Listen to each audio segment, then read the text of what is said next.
அன்னை தகவல் சேனலில் இன்றைக்கி என்ன பார்க்க போகிறோம் அப்படின்னா, centre for development of advanced computing call for பண்ணியிருக்காங்க. இது ஒரு சென்ட்ரல் கவர்மெண்ட்டு ஜாப். மொத்தம் எத்தனை போஸ்டிங்கு கால்ஃபார் பண்ணியிருக்காங்க அப்படின்னா 135 போஸ்டிங்கு கால்ஃபார் பண்ணியிருக்காங்க. என்னென்ன கேட்டகரி அப்படின்னா, project associate, project engineer, project manager, project technician மற்றும் சீனியர் ப்ராஜெக்ட் இன்ஜினியர் போஸ்டிங்க்கு கால்ஃபார் பண்ணியிருக்காங்க. என்னென்ன போஸ்டிங்க்கு எத்தனை பேர் எடுக்கிறாங்க, குவாலிஃபிகேஷன் என்ன, ஏஜ் லிமிட் என்ன அப்படிங்கிறத ஒன் பை ஒன்னாக பார்க்கலாம். ஃபஸ்ட்டு ப்ராஜெக்ட் அசோசியேட் 30 போஸ்டிங்க்கு கால்ஃபார் பண்ணியிருக்காங்க. பிஇ அல்லது பிடெக் முடித்தவங்க இதுக்கு விண்ணப்பிக்கலாம், அல்லது ஈக்குவலண்ட் டிகிரி முடித்தவங்க இதுக்கு விண்ணப்பிக்கலாம்னு சொல்லியிருக்காங்க. அதே மாதிரி எம்இ அல்லது எம்டெக் அல்லது ஈக்குவலண்ட் டிகிரி முடித்தவங்க இதுக்கு விண்ணப்பிக்கலாம்னு சொல்லியிருக்காங்க. இதை தவிர post graduate degree in science அல்லது கம்ப்யூட்டர் அப்ளிகேஷன் அல்லது அதுக்கு ஈக்குவலண்ட்டான படிப்பு முடித்தவங்க இதுக்கு விண்ணப்பிக்கலாம் அப்படின்னு சொல்லியிருக்காங்க. வயது வரம்பு 30 வயசு இருக்கிறவங்க இதுக்கு விண்ணப்பிக்கலாம் அப்படின்னு சொல்லியிருக்காங்க. செகண்டு ப்ராஜெக்ட் இன்ஜினியர் 50 போஸ்டிங்க்கு கால்ஃபார் பண்ணியிருக்காங்க. பிஇ அல்லது பிடெக்கு முடித்தவங்க இதுக்கு விண்ணப்பிக்கலாம், அல்லது அதுக்கு ஈக்குவலண்ட் படிப்பு முடித்தவங்களும் இதுக்கு விண்ணப்பிக்கலாம் அப்படின்னு சொல்லியிருக்காங்க. டிகிரியில் 60% மார்க் வாங்கியிருக்கணும் அப்படின்னு சொல்லியிருக்காங்க. எம்இ அல்லது எம்டெக் அல்லது ஈக்குவலண்ட் டிகிரி முடித்தவங்களும் இதுக்கு விண்ணப்பிக்கலாம் அப்படின்னு சொல்லியிருக்காங்க. Third post graduate degree in science அல்லது கம்ப்யூட்டர் அப்ளிகேஷன் அல்லது அதுக்கு ஈக்குவலண்ட்டான படிப்பு முடித்தவங்க 60% மார்க் வாங்கினவங்க இதுக்கு விண்ணப்பிக்கலாம் அப்படின்னு சொல்லியிருக்காங்க. பிஹெச்டி முடித்தவங்களும் இதுக்கு விண்ணப்பிக்கலாம் அப்படின்னு சொல்கிறாங்க. போஸ்ட் குவாலிஃபிகேஷன் ரிலவெண்ட் எக்ஸ்பீரியன்ஸு 0லேருந்து மினிமம் 4 இயர்ஸ் எக்ஸ்பீரியன்ஸ் இருக்கிறவங்க இதுக்கு விண்ணப்பிக்கலாம் அப்படின்னு சொல்லியிருக்காங்க. வயது வரம்பு 35 வயசு இருக்கிறவங்க வரலாம் இதுக்கு விண்ணப்பிக்கலாம். Third project manager, project program manager, program delivery manager, knowledge partner ஒரு போஸ்டிங்க்கு கால்ஃபார் பண்ணியிருக்காங்க.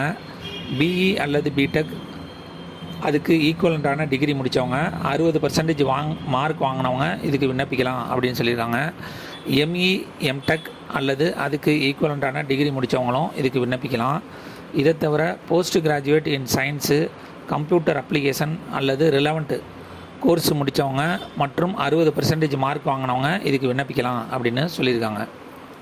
பிஹெச்டி முடித்தவங்களும் இதுக்கு விண்ணப்பிக்கலாம். போஸ்ட் குவாலிஃபிகேஷன் ரிலவெண்ட் எக்ஸ்பீரியன்ஸ் 9லேருந்து 15 வருஷம் எக்ஸ்பீரியன்ஸ் இருக்கிறவங்க இதுக்கு விண்ணப்பிக்கலாம் அப்படின்னு சொல்லியிருக்காங்க. வயது 50 வயது இருக்கிறவங்க வரலாம் இதுக்கு விண்ணப்பிக்கலாம். ஃபோர்த்து ப்ராஜெக்ட் டெக்னீஷியன் 30 போஸ்டிங்க்கு கால்ஃபார் பண்ணியிருக்காங்க. ஐடிஐ ரிலவெண்ட் ட்ரேடு முடித்தவங்க இதுக்கு விண்ணப்பிக்கலாம்னு சொல்லியிருக்காங்க. இதை தவிர diploma in engineering in relevant ஏரியாவில் முடித்தவங்க இதுக்கு விண்ணப்பிக்கலாம். இதை தவிர graduate in computer science, information technology, electronics, computer application அல்லது ரிலவெண்ட் டொமைனில் முடித்தவங்களும் இதுக்கு விண்ணப்பிக்கலாம் அப்படின்னு சொல்லியிருக்காங்க. போஸ்ட் குவாலிஃபிகேஷன் ரிலவெண்ட் எக்ஸ்பீரியன்ஸு ஐடிஐயில் 3 இயர்ஸ் எக்ஸ்பீரியன்ஸ் இருக்கிறவங்க விண்ணப்பிக்கலாம். டிப்ளமோ இன் இன்ஜினியரிங் முடித்தவங்க 1 இயர் எக்ஸ்பீரியன்ஸ் இருந்தாலே விண்ணப்பிக்கலாம் அப்படின்னு சொல்லியிருக்காங்க. அதே மாதிரி பிஎஸ்சி டிகிரி முடித்தவங்க 1 இயர் எக்ஸ்பீரியன்ஸ் இருக்கிறவங்க இதுக்கு விண்ணப்பிக்கலாம். 30 வயசு இருக்கிறவங்க வரலாம் இதுக்கு விண்ணப்பிக்கலாம்னு சொல்லியிருக்காங்க. Fifth senior project engineer, module lead, project leader 24 போஸ்டிங்க்கு கால்ஃபார் பண்ணியிருக்காங்க. பிஇ அல்லது பிடெக் அல்லது ஈக்குவலண்ட் டிகிரி முடித்து 60% மார்க்கோடு இருக்கிறவங்க இதுக்கு விண்ணப்பிக்கலாம்னு சொல்லியிருக்காங்க. இதை தவிர எம்இ எம்டெக் அல்லது ஈக்குவலண்ட் டிகிரி முடித்தவங்க இதுக்கு விண்ணப்பிக்கலாம் அப்படின்னு சொல்லியிருக்காங்க. இதை தவிர post graduate degree in science அல்லது கம்ப்யூட்டர் சயின்ஸு அல்லது ரெலவெண்ட் டொமைனில் முடித்து 60% மார்க் இருக்கவங்க இதுக்கு விண்ணப்பிக்கலாம்னு சொல்லியிருக்காங்க. இதை தவிர பிஹெச்டி முடித்தவங்களும் இதுக்கு விண்ணப்பிக்கலாம். எக்ஸ்பீரியன்ஸு 3லேருந்து 7 வருஷம் எக்ஸ்பீரியன்ஸ் இருக்கிறவங்க இதுக்கு விண்ணப்பிக்கலாம்னு சொல்லியிருக்காங்க. அதிகபட்சம் 40 வயசு இருக்கிறவங்க இதுக்கு விண்ணப்பிக்கலாம் அப்படின்னு சொல்லியிருக்காங்க. ஏஜ் ரிலாக்ஸேஷன் யார் யாருக்கெல்லாம் கொடுத்துருக்காங்க அப்படின்னா, எஸ்சி எஸ்டி கேண்டிடேட்டாக இருந்தாங்க அப்படிங்கன்னா அவங்களுக்கு 5 இயர்ஸ் ஏஜ் ரிலாக்ஸேஷன் கொடுக்குறாங்க. ஓபிசி கேண்டிடேட்டாக இருந்தாங்க அப்படின்னா 3 இயர்ஸ் ஏஜ் ரிலாக்ஸேஷன் அப்படின்னு சொல்லியிருக்காங்க. இதை தவிர ஃபிசிக்கலி சேலஞ்சு, ஜென்ரல் மற்றும் எக்கனாமிக்கலி வீக்கர் செக்ஷனாக இருந்தாங்க அப்படின்னா 10 வருஷம் ஏஜ் ரிலாக்ஸேஷன் உண்டு அப்படின்னு சொல்லியிருக்காங்க.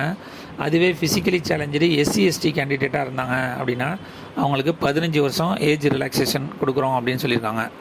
அதுவே ஓபிசி கேண்டிடேட்டாக இருந்தாங்க அப்படின்னா 13 வருஷம் ஏஜ் ரிலாக்ஸேஷன் உண்டு அப்படின்னு சொல்லியிருக்காங்க. இதை தவிர ex service man candidate apply பண்ணாங்க அப்படின்னா ஆஸ் பர் கவர்மெண்ட் பாலிசி பிரகாரம் ஆளுங்களை எடுப்போம் அப்படின்னு சொல்லியிருக்காங்க.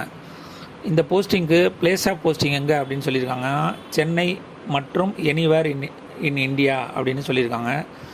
இந்த எக்ஸாமு ஆன்லைன் மூலியமாக தான் விண்ணப்பிக்க முடியும். டிஸ்கிரிப்ஷனில் ஆன்லைன் லிங்க் கொடுத்துருக்கேன், விண்ணப்பிங்க. ஸ்டார்டிங் டேட் என்றைக்கு கொடுத்துருக்காங்க அப்படின்னா 20/7/2024 காலை 11 மணிலேருந்து 16/8/2024 ஈவினிங் 6 PM வரலும் விண்ணப்பிக்கலாம் அப்படின்னு சொல்லியிருக்காங்க. விண்ணப்பித்து வெற்றி பெற்று பணியில் சேர்க. நன்றி, வணக்கம்.